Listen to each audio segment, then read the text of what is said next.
pag-usapan natin tungkol dun sa isa pang ilalabas na witness ng prosecution na team ay yung sheriff na sinuntok ni VP Sara Duterte nung siya'y mayor pa. Ano pong masasabi Yung niyo? ang kanilang motibo, ipapakita nila ang tendency ni Inday Sara na may karahasan siya. Innate, kumbaga katutubo sa kanya. Alam po ninyo, meron akong personal na kaalaman dyan. Sapagkat ako ang pinakiusapan ng kanyang ama na mag-abogado kay Inday Sara nung nanuntok siya ng sheriff. At inimbestigahan ko kung anong nangyari. Ito ang nangyari doon. Kaya kayong mga taga-prosecution, magmumukha lang kayong tangi pag yan ginawa niyong testigong. Bakit ito nasuntok? Ang sitwasyon noon, merong demolition doon sa isang lugar sa Davao.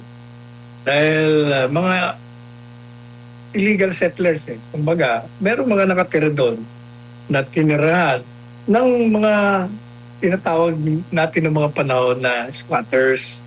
Kaya naghahain sila ng demanda, yung may-ari, at nanalo sila. Kaya may order na evacuate na sila, umalis na sila doon. Ngayon, dumating na yung mga pulis upang ipairal ang order ng eviction. Pero ang problema ho doon, yung mga tao, syempre galit sila. Ayaw nilang pumayag. At yung mga pulis naman, gustong ipatupad yung order. At talagang gagamit sila ng dahas. Madaling sabi, parang bulkan na puputok na. Ngayon, si Inday Sara at that time, mayor ng Davao, tinawagan niya yung sheriff. Sabi niya, huwag muna ipatupad dyan. Parating ako dyan, hintayin mo ako. O madaling sabi, sa halip na hintayin si Inday Sara, itinuloy niya. At nung pagdating ni Inday Sara, talagang sasabog na ho yung karahasan. Ano ang ginawa niya? Alam niyo, bilang mayor ng Davao, bilang leader na tinitingala ng tao doon sa Davao, kinakailangan gumawa siya ng isang hakbang upang matigil, hindi matuloy, yung pagsabog ng karahasan. At ang pamamaraan na epektibo lamang at nahinto nga yung pagsabog ng karahasan ay nung sinapak niya, sinuntok niya itong si sheriff.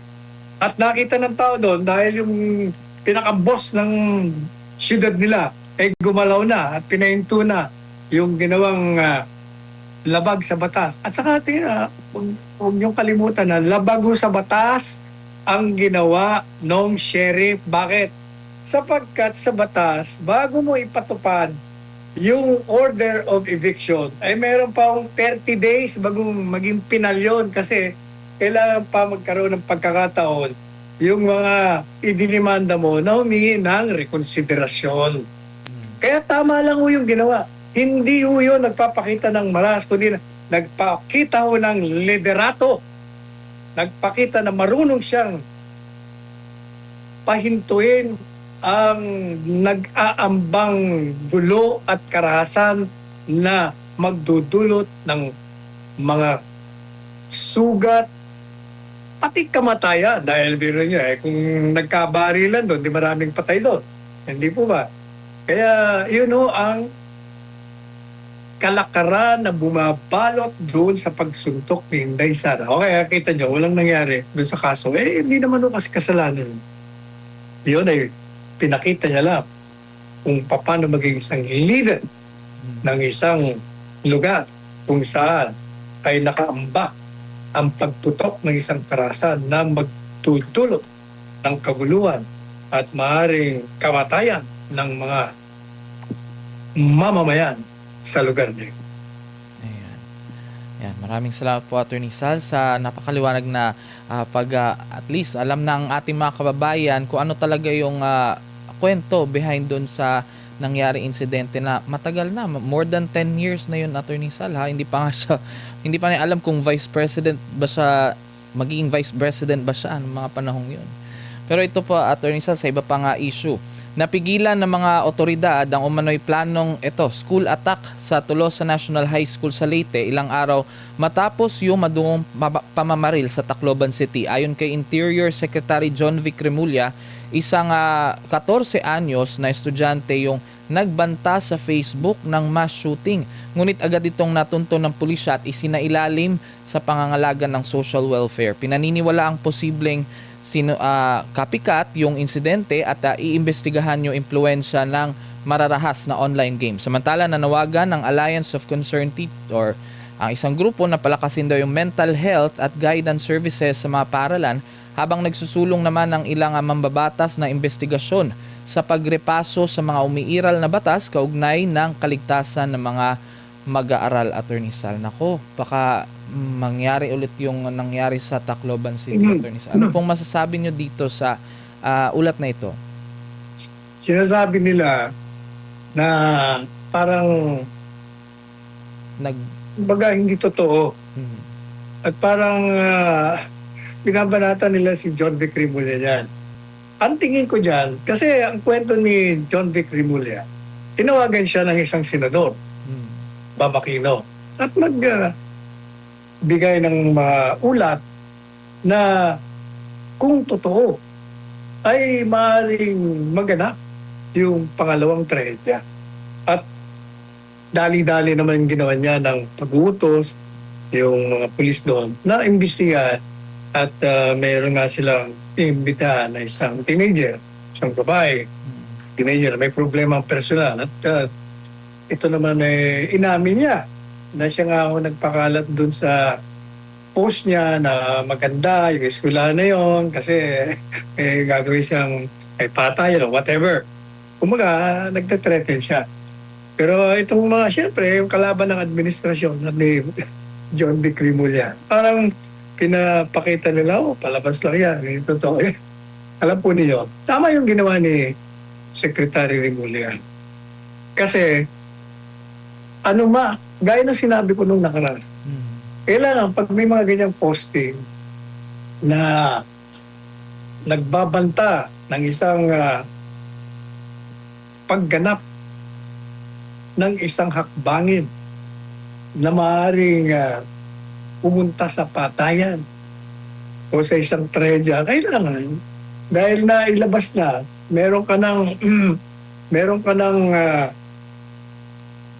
previous na warning, dapat talaga gumawa ka na ng kaparaanan na mahinto.